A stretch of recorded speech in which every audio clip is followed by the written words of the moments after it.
Evening, folks. Happy Christmas. Happy New Year. It is 2023. I got back from a gig at about 2:30 in the morning last night, but all good. People were dancing, people were drinking. Good time was had by all. In this video, we're basically following up in the previous videos. We're remastering stems through hardware, sort of outboard equipment. In this video, we are mixing stems onto tape. We're using the Vestifier MR30 from the mid-90s, early 90s. In a previous video, I sort of dusted this off and got it off, and it was a bit dismissive. These are actually made in Japan. So I think they're probably not the Tascam knockoffs that I originally thought they were. Even though this is quite old, this has proved fairly robust, although, spoiler alert, there are some interesting issues with playback speed that makes this process a bit of a nightmare. So how are the results? Well, I'll put a mix at the end of the video. But yeah, that's what we're doing in this video. Let's get started.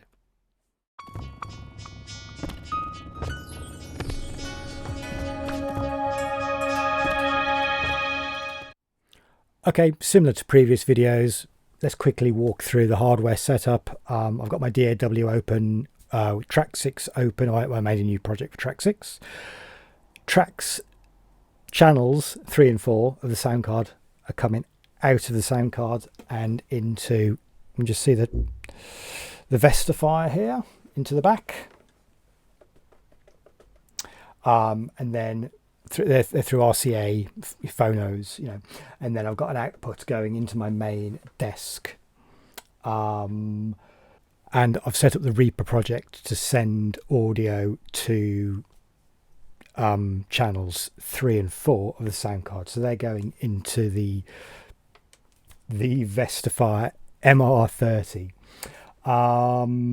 So all ready to record. I am using TDK tapes. These are second-hand tapes that I have bought from my tape dealer in the city, one of the second-hand record shops. It started to sell used cassettes, because cassettes are back. He's selling these for 50p. Apparently this was a jazz collector that had a load of cassettes he'd taped over, so I've tested this particular one, and it's blank, so the guy who sold them, or the guy that bought them, has blanked them all. So we're really leaning into the lo-fi aesthetic here. And yes, I know what you're thinking, this is crazy, you're deliberately making the music sound a bit crappier, but it's just an experiment. It's just an experiment. Okay, let's just go back here. Now let me just start the track playing. I've got a 2-bar roll in, which I'm now hoping that the metronome will be on the tape, and I can use the metronome clicks to help line it up to the original project. That's the plan there. The MR30 has this VU meter. Can you see that? Yeah.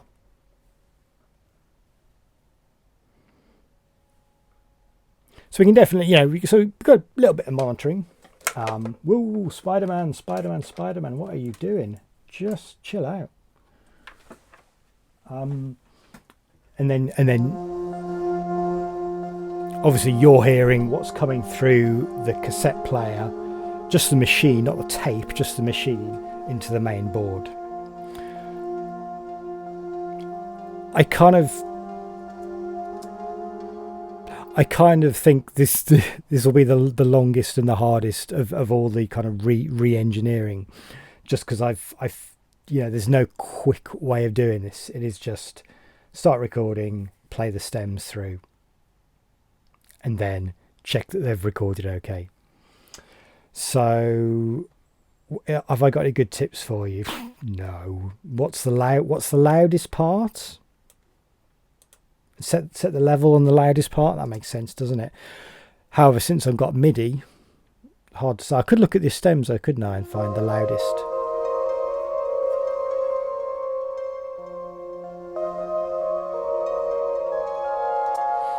This is some of the highest sort of pitch-wise lines, and obviously, you know, well, we perceive higher pitches as being louder, but I don't think that's necessarily the case for tape players. But there we go.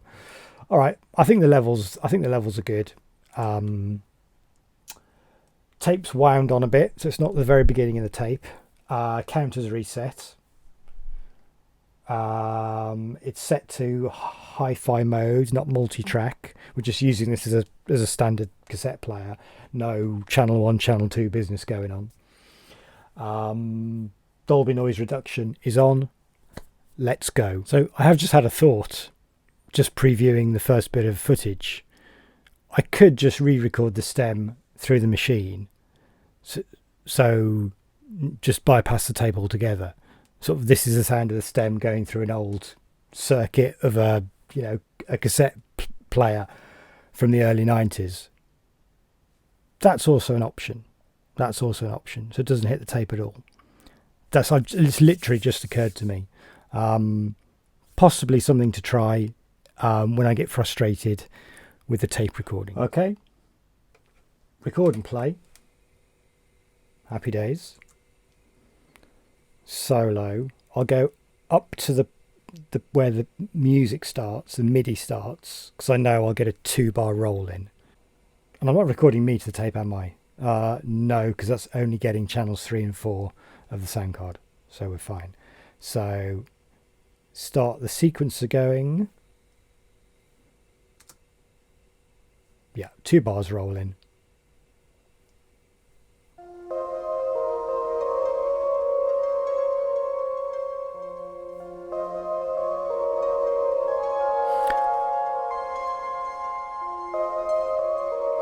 Already I'm worried that it's too hot, because it's going into the red.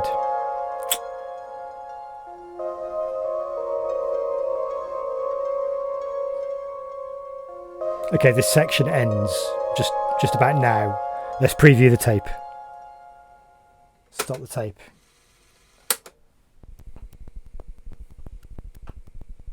Okay, attempt number 2.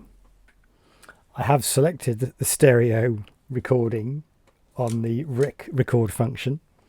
Good. Record and play. Reset the counter. Good. Took my input gain down a little bit. 2 bars rolling.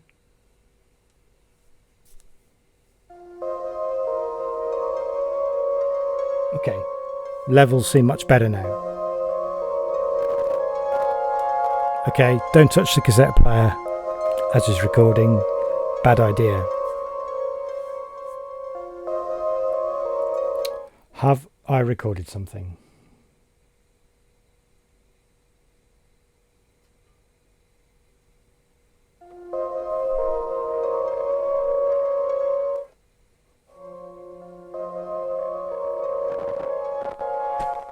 That's me moving the machine.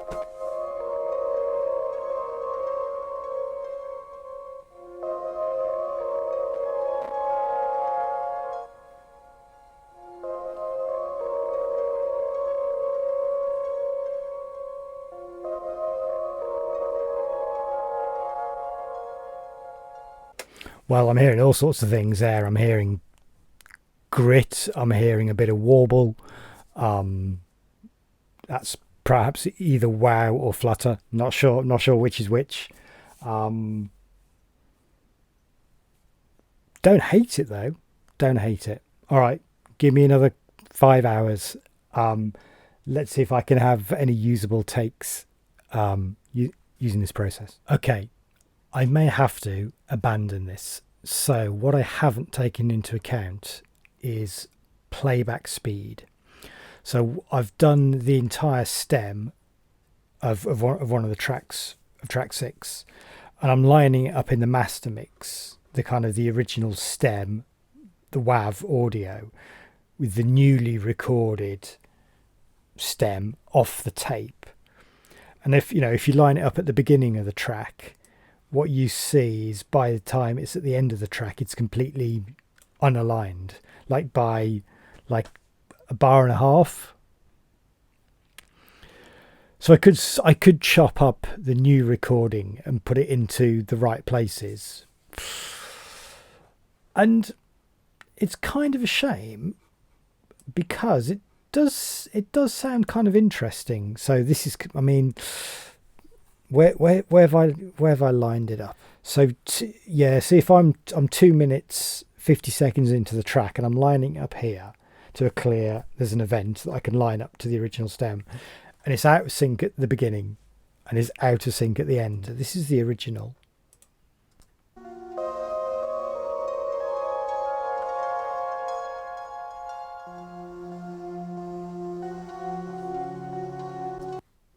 This is the tape.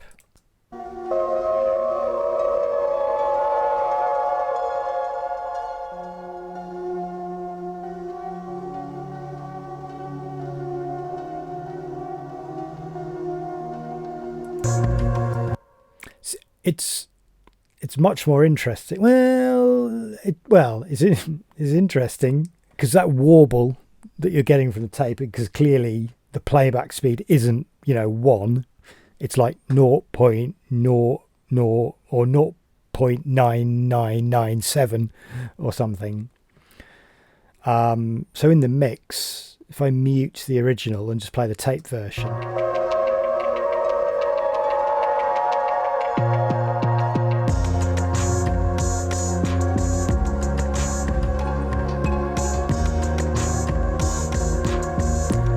it's cool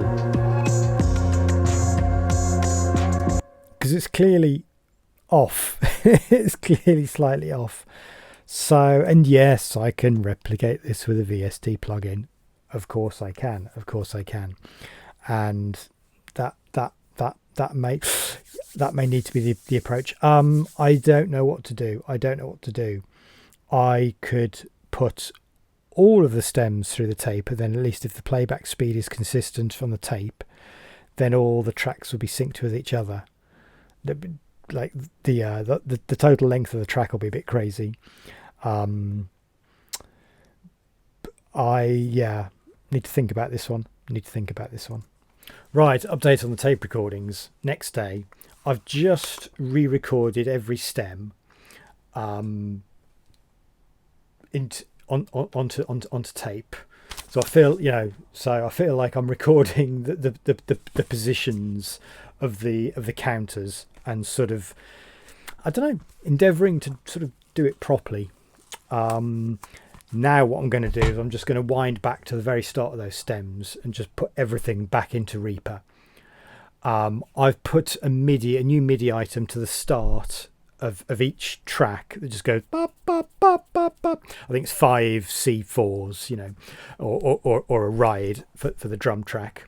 I have to say, the drum track sounds pretty awesome coming from tape.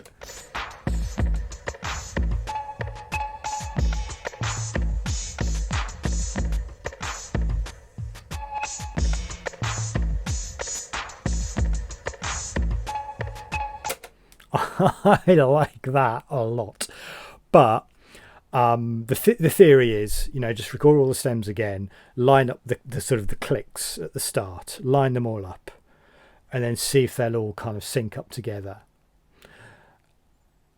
And let's just try it. Obviously, this is now radically more complicated than just export stem, boom, press a button on the keyboard. But it's a good learning experience. Also, it makes me feel nostalgic for the late 90s when I was doing this stuff. Okay, update on the whole cassette mastering story. Christmas has happened. That was all good. So what I've done over the Christmas break is I've put all of the stems out of Reaper onto tape. And I've then recorded them, all of them, back in to Reaper as just WAV files. I've then exported the original MIDI, and I've lined up the new tape stems to the original MIDI that involved a lot of chopping and a lot of moving and a lot of subtle adjustment to take into account the funky playback rate of the tape.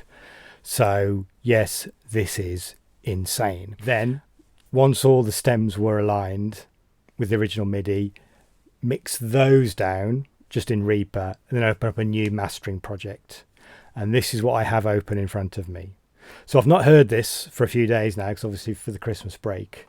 Let's look at a couple of extracts. So I'm hearing this sort of new, well, I've not heard this for a while.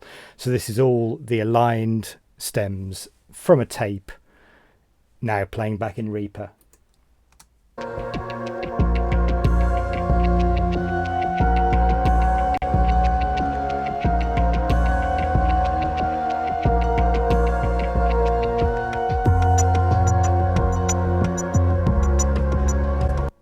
Let's go to another section.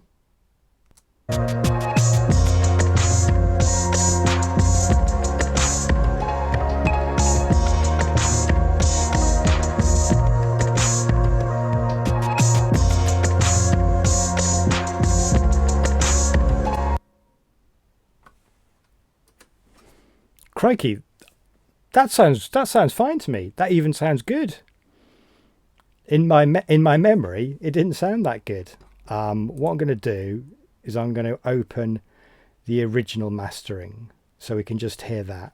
Okay, let's hear the original stem mix. So this was the mix straight out of Reaper. No messing around with external hardware.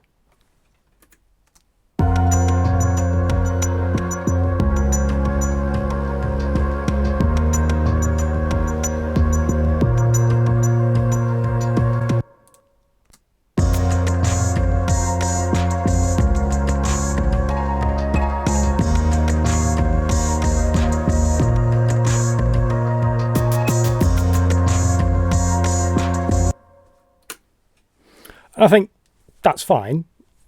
Totally happy with that. However, I just think I prefer the tape mix.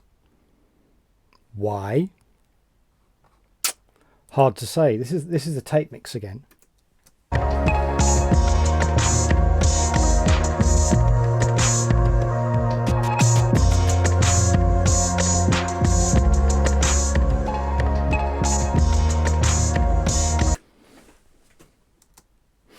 I don't know whether in this mastering file the tape mix is the levels are slightly up, so obviously there's going to be differences between the two projects, because I just see that maybe that was clipping as I was recording it.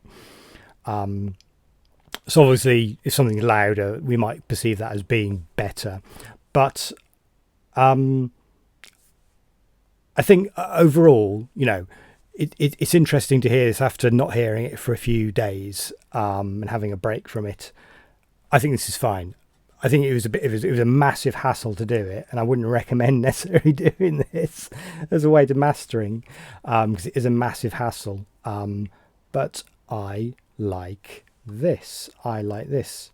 Is it really so? If you just go back to the start, I wonder, is it really hissy at the start because of the tape? No.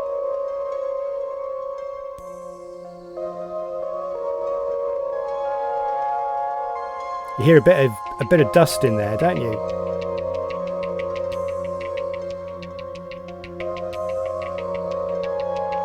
There is just a bit of warble and a bit of crackle.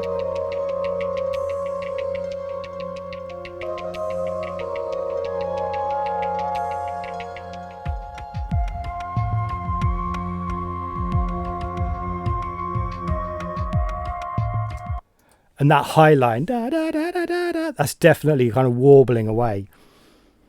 But I like it. I like it. And yes, you could achieve the same thing with the plugin. Absolutely, of course you can. But, doing it the hard way is sometimes the best way. Okay, let's call it a day for this video. I am really happy with the results. Would I recommend you do this? If you're going for a really certain lo-fi aesthetic and you've got the time on your hands, yeah, get an old tape player, get some secondhand tapes from your some guy on the market, and yeah, mix some stems down, realign them to the original MIDI. I mean, it was a hassle, but it was like 2 hours labor of love kind of thing, and we don't do this stuff because it's easy. We do this stuff because it's fun. So profound, Mark. Any suggestions how I could improve my tape experience? Do I need to bin the Vestifier? Is that playback rate a sign that does it need cleaning? I could get a head clean. I could get a head cleaning, couldn't I? Does it need binning? Do I need would a new tape machine do the job? A reel to reel, that's the next level, isn't it? A reel to reel. If anyone wants to sell me their old reel to reel machine, can you get reel to reel tape? Heimbach uses reel to reel, so I imagine you can maybe get new old stock, or get just get secondhand tape. Maybe that's something interesting to explore. But I'm not saying I've enjoyed this experience. It's been a bit of a hassle, but I do like the end results. So that's the end of the video. Thanks for watching to the end. Cheers, folks. Take care.